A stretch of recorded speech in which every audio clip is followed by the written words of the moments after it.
Tesla stock is down 1.3% today, continuing its beatdown. IWM, the ETF for the Russell 2000. These are your small and mid-cap names, your interest rate sensitive companies. Well, this ETF is up 1.59%. So what's going on today with Tesla stock, and what do you need to know? Look no further than Morgan Stanley's Adam Jonas. He has cut his Tesla price target to $345 from $380 per share. He says our thesis on Tesla is that it is both an auto stock and an energy stock and an AI robotics company.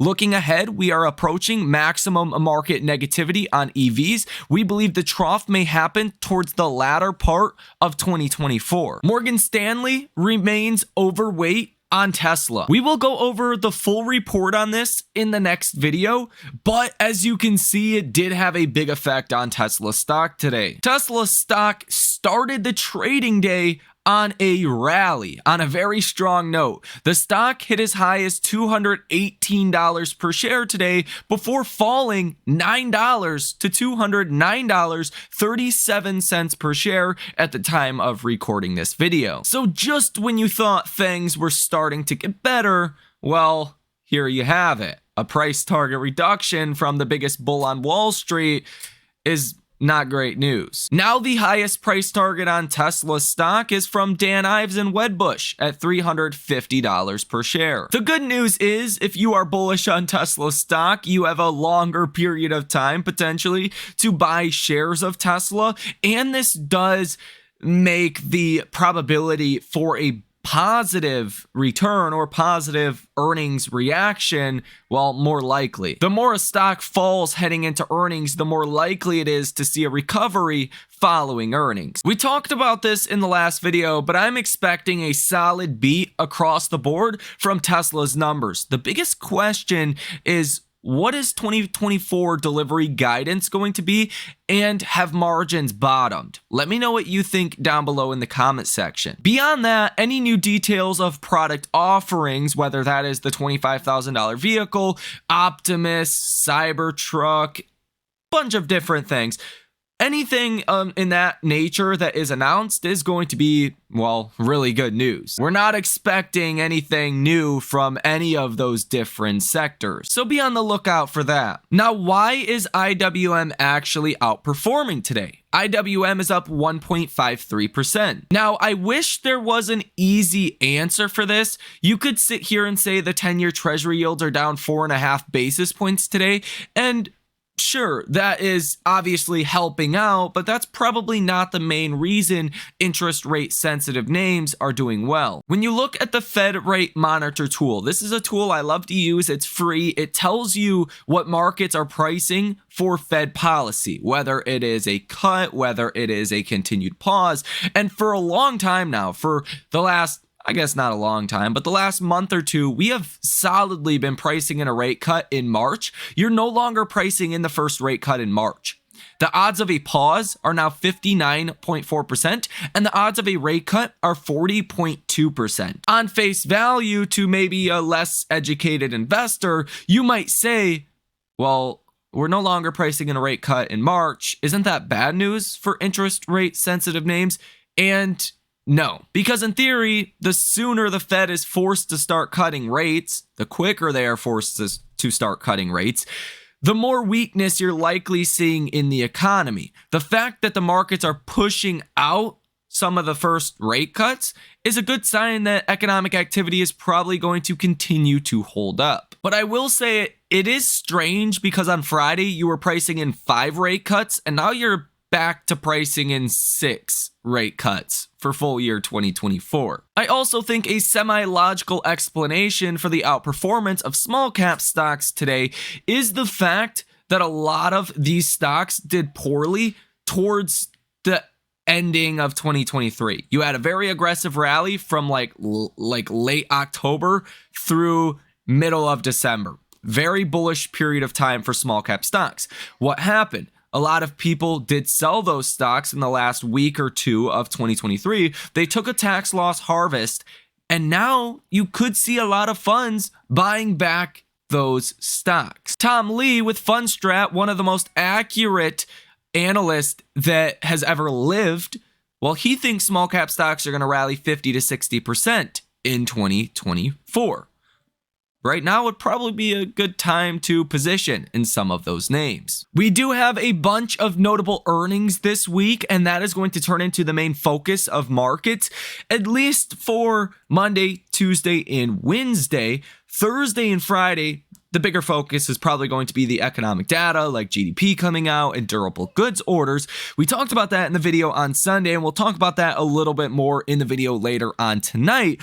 You do have notable names like Netflix and Tuesday and after hours, Tesla, Wednesday and after hours. I will also say the expectations for small cap earnings are pretty low, so you might be seeing people buying these stocks in anticipation of better than expected earnings. And no, I don't change my stance just because Adam Jonas did. I'm not expecting a disaster from Tesla's earnings this time around. I mean, Tesla stock on the RSI, the relative strength index, is at 27.29. Anytime that you have been this oversold in the past, it's either been after earnings or after massive rounds of price cuts. And over the past 12 months, you have been oversold under 30 on the RSI 4 times. Every single time you have bounced 30 to 45%. Ultimately, I believe this time is no different. I will also point out tomorrow we are going to get weekly insurance registration numbers out of China.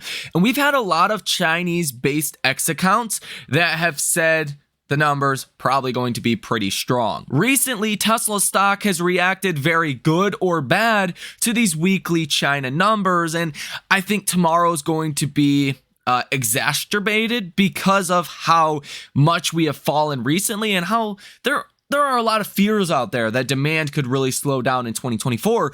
If that demand is picking up in China, odds are, well, a lot of people are wrong. But we will talk about that a little bit more in the next video coming out at 8 p.m. Eastern Standard Time, so stay tuned to the channel for that one. Let's now get into all of your Tesla stock specific news on the day today. It appears Holmar's catalog on X, you probably know of him or seen some of his FSD driving videos posted on X or YouTube.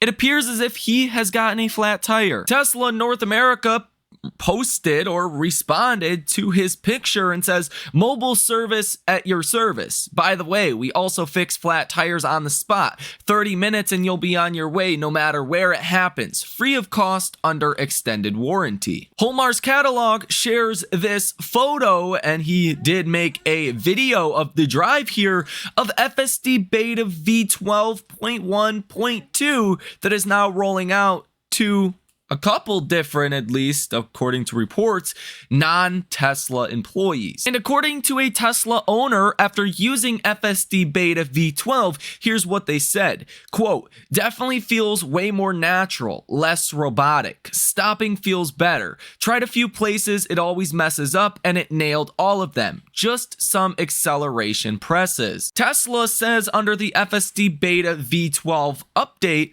it says the city streets driving stacked to a single end-to-end neural network trained on millions of video clips, replacing over 300,000 lines of explicit C++ code. So I'm sure we hear a lot more about this coming on Tesla's earnings. Lotus has officially started production of its EMEA EV sedan, starting price of $94,000, and the top trim is $165,000. 905 horsepower, 0 to 60 in 2.78 seconds, 155 mile per hour top speed, and 102 kilowatt hour battery pack. Deliveries begin in China first. And here is what looks like 3D images to scale and compare different Tesla properties.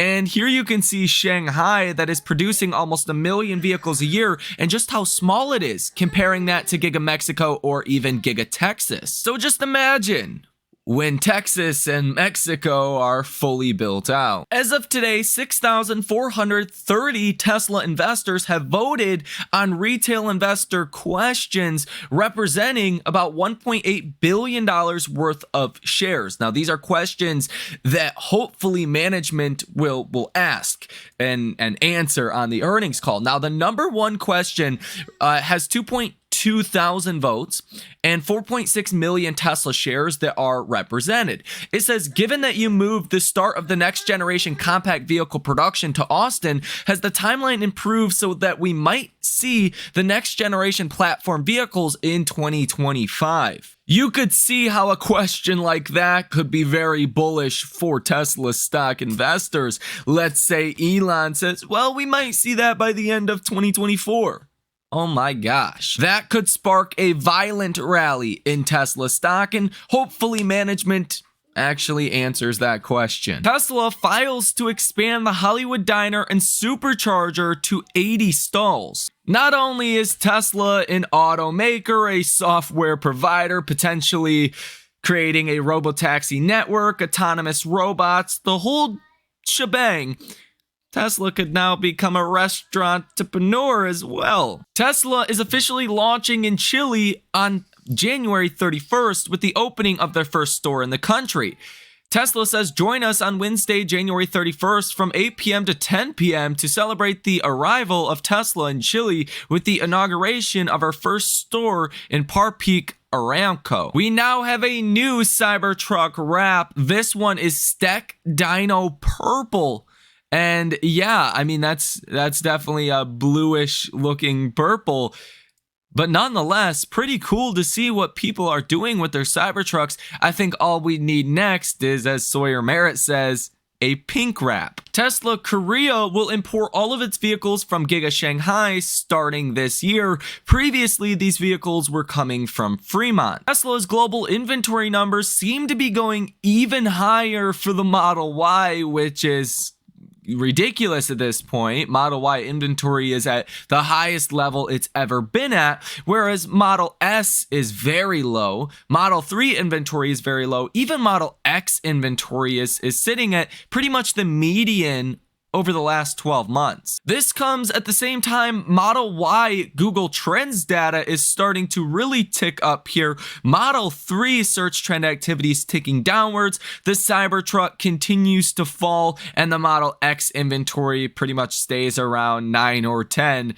all of the time. Tesla continues to run about 400 different ads via Google. Tesla's option activity today from hedge funds and institutions, despite the 2% down move we're currently seeing in Tesla stock, is pretty positive. With a positive order value of 63%, you have seen 560 orders totaling $155.06 million. Total volume on the day is on the strong side as well, 60.68% to the call side and 39.32% to the put side. Percentage of stocks above their 50-day moving average today seeing a nice jump, as now you are seeing the Russell 2000 outperforming. This is up about 7.5% today, now to 66.48% of stocks above their 50-day moving average, down a lot from the highs that you've seen late December when you were 86%. Nonetheless, that is going to do it for this video. We have a lot to cover in the next video, so stay tuned to the channel for that one. Again,